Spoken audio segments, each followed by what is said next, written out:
Bippity boppity, how the clippity cloppity does Bluetooth even work? Seems like magic. That's because it is magic.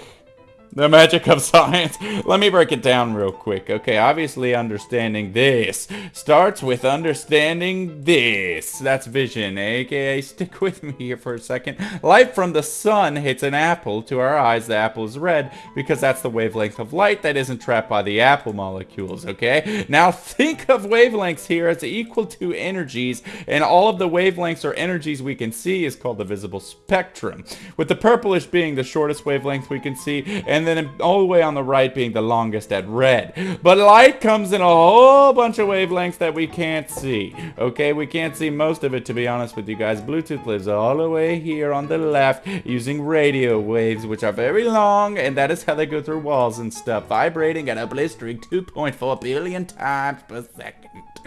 Did we just say 2.4 gigahertz, which is where we can't see, but these suckers can. Phones turn this into this.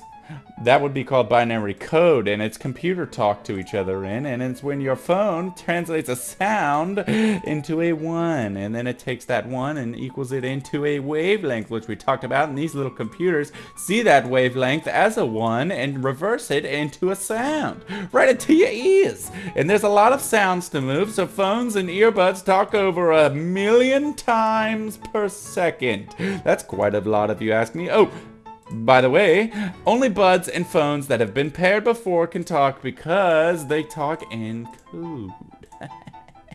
But for real now, each code sent by the phone is locked and can only be unlocked by the key of a paired buddy. It's kind of sweet. So to recap here, we've got from sounds or colors into code, and then from code into wavelengths that get beamed from phones into earbuds, and then from waves back into codes, and codes back into sounds, and Bluetooth into magic, and boom, you're a wizard. Huzzah. By the way, like and subscribe if you can afford it, and as always, this was just a one trash take. That's why it's kind of off, and I'm off for a milkshake. Where should I go today?